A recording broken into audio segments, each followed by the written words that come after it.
আসসালামু আলাইকুম। আপনারা নিশ্চয়ই অনেকে জানেন যে এডুকেশন আমার খুব প্যাশনের একটা জায়গা।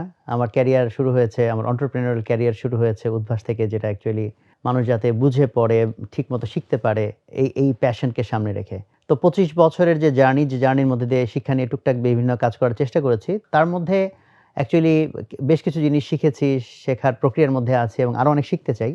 তো যা কিছু শিখেছি সেখান থেকে আমার যে ধারণাগুলো তৈরি হয়েছে শিক্ষা নিয়ে যে এই জিনিসগুলো এরকম না হয়, এরকম হলে ভালো হয়। সেই জিনিসগুলো আমি আবার প্র্যাকটিক্যালি ট্রাই করছি, বিভিন্ন টেস্ট করছি এবং সেই টেস্টটা প্রথমত আমার সন্তানদের উপরেই করছি। সো আমার বাসার ভিতরেই আমি একটা স্কুল রান করি যেখানে আমার বাচ্চারা ছাড়াও আরো কয়েকটা বাচ্চা পড়ে, সব মিলিয়ে ৮-১০ জন বাচ্চা। তো এই স্কুলে আমরা যে কারিকুলামটা নিয়ে কাজ করছি, সেই কারিকুলামের ভিতরে অ্যাকচুয়ালি বেশ কিছু স্পেশালিটি আছে। যেমন একটা স্পেশালিটি আমি বলব যে কিভাবে মানুষজন লিডার হয়ে উঠতে পারে, এন্টারপ্রেনিউর হয়ে উঠতে পারে। এটা আমাদের কোর একটা ফোকাসের জায়গা। আরেকটা কোর ফোকাসের জায়গা হচ্ছে যে মানুষের মোরাল অ্যান্ড এথিক্স এটা কিভাবে বিল্ড করা যায়। Because a lot of people আছে যারা সায়েন্স, নলেজ অনেক কিছুতে অনেক ভালো, বাট হচ্ছে ভালো মানুষ হয় নাই। এথিক্স গ্রো করে নাই। মোরাল ভ্যালুস গ্রো করে নাই। এটা একটা ফান্ডামেন্টাল জায়গা। আরেকটা ফান্ডামেন্টাল জায়গা আমাদের এখানে আছে সেটা হলো যে natural living, natural way of living. যে আমরা প্রযুক্তি তৈরি করছি, আমরা প্রোগ্রেস করছি সেটা কোনো সমস্যা নাই। বাট নেচারকে অনেক সময় আমরা নষ্ট করে ফেলছি। ন্যাচারাল প্রসেসকে নষ্ট করে ফেলছি। সো বরং আমরা চাই যে প্রযুক্তিকে ব্যবহার করেও আমরা কিভাবে নেচারের সাথে ইন হারমোনি আমাদের পুরো সভ্যতাকে আমরা বিকাশ করার পথে নিতে পারি। আমাদের বাচ্চারা যাতে এগুলো শিখে বড় হয়। তো এর বাইরে যা কিছু শেখার সেগুলো তো আছে, but this are some of the fundamental pillars. আর মেথোডোলজির জায়গায় আমরা ব্যবহার করি হচ্ছে প্রজেক্ট বেসড লার্নিং, পিবিএল বলে এটাকে। মানে বাচ্চারা মোস্টলি হচ্ছে হাতে কলমে শেখে। বিভিন্ন প্রজেক্ট থাকে, প্রজেক্ট করতে গিয়ে তাদের বিভিন্ন ধরনের লার্নিং হয় এবং একই প্রজেক্টের ভিতরে অনেক ধরনের জিনিস তারা শেখে। আর আরেকটা মেথডও আমরা পার্শিয়ালি ইউজ করি, ফুললি না। সেটা হচ্ছে মন্টেসরি মেথড। আর এর বাইরে আরো কিছু মেথড আমরা আমাদের নিজেদের মতো করে আবিষ্কার করতে থাকি।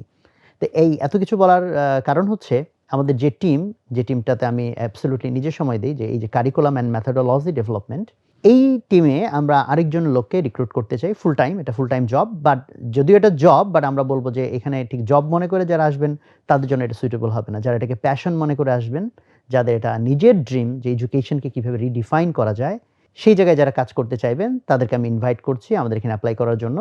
এবং আমাদের ইচ্ছা আছে যে ইনশাআল্লাহ আমরা যে মডেলটা নিয়ে কাজ করছি, এক্সপেরিমেন্ট পরে যদি মোটামুটি এটা একটা পর্যায়ে যায়, দেন আমরা আরো যারা ইন্টারেস্টেড হবেন এরকম ছোট, ছোট স্কুল রান করার জন্য, ছোট, ছোট কমিউনিটি স্কুল হোক, হোম স্কুল হোক, তাদেরকে যাতে আমরা এই মডেলটা শেয়ার করতে পারি ইনশাআল্লাহ। তো এইজন্য আই থিংক যে আমি যতটুকু বলেছি এখান থেকে হয়তো পুরো পিকচারটা বোঝা যাচ্ছে না। বাট এটুকু আমি কনভে করতে চাই যে যারা এডুকেশনকে রিডিফাইন করার স্বপ্ন দেখেন অ্যান্ড যাদের সেই স্বপ্নটাই দেখে শুধু ক্ষান্ত না, যারা এটার পেছনে এফোর্ট দেওয়ার মতো এনার্জি আছে, ওই পরিমাণ মোটিভেশন আছে, দে আর ভেরি মাচ ওয়েলকাম। আর এক্ষেত্রে যদি অন্যান্য কোয়েশ্চেন করা হয় যে এডুকেশনাল ব্যাকগ্রাউন্ড অ্যান্ড ইত্যাদি, ইত্যাদি কি লাগবে? আমাদের সামনে একটা জব ডেসক্রিপশন আমরা একটা লিংকে দিয়ে দিচ্ছি। সেখান থেকে কিছুটা ধারণা পাওয়া যাবে, বাট ওগুলো সেকেন্ডারি। সবচেয়ে প্রাইমারি আমি যদি বলি সেটা হচ্ছে যে খুব ওই কোর ওই ড্রাইভটা, মোটিভেশনটা থাকা লাগবে আর প্রচুর ঘাটাঘাটি করার অভ্যাস থাকা লাগবে। প্রচুর ঘাটাঘাটি মানে হচ্ছে প্রথমত আমরা বুঝতে চাইবো যে সারা পৃথিবীতে যত রকম প্রবলেমের মধ্যে দিয়ে মানব সভ্যতা যাচ্ছে, যত রকম ক্রাইসিস, সেটা ইকোনমিক ডিসপ্যারিটি হোক, মানুষের হেলথ হোক, এডুকেশন সিস্টেম হোক, মিডিয়া হোক, অ্যাবাউট এনিথিং, এনভায়রনমেন্ট হোক, এই যে যত রকম প্রবলেম, আমাদের সন্তানরা ভবিষ্যতে তারা কিভাবে বড় হয়ে উঠবে যাতে তারা এই সমস্যাগুলো মোকাবেলা করার মতো স্কিল সেট, মাইন্ডসেট, অ্যাটিটিউড নিয়ে তারা বড় হতে পারে। সেইজন্য যেহেতু আমরা এই সবকিছুকে মিলিয়ে চাই যে বাচ্চাদের একটা ব্যালেন্স গ্রোথ হোক, কাজেই অনেক ধরনের জিনিস কিন্তু অ্যাকচুয়ালি আমরা বাচ্চাদের সামনে এক্সপোজ করতে চাই। কাজেই যিনি কাজ করবেন তার এই অনেক কিছু নিয়ে ঘাটাঘাটি করার যে অভ্যাস, সেটা অবশ্যই লাগবে।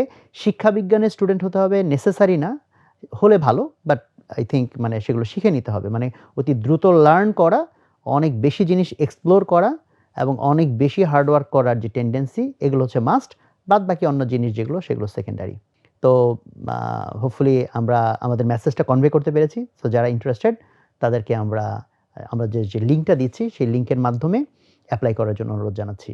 সো সারা পৃথিবীর যে প্রবলেমগুলো আছে কাউকে না কাউকে তো সলভ করতে হবে। সেটার জন্য যদি আমরা আসলে একটা সিস্টেম ডেভেলপ করতে পারি, স্কুলিং, কারিকুলাম, মেথোডোলজি, তাহলে হতেই পারে যে এখানে এমন কিছু মানুষ বেড়ে উঠবে যারা হয়তো ভবিষ্যতের পৃথিবীটাকে অনেক সুন্দর করবে। সবাইকে ধন্যবাদ। আসসালামু আলাইকুম।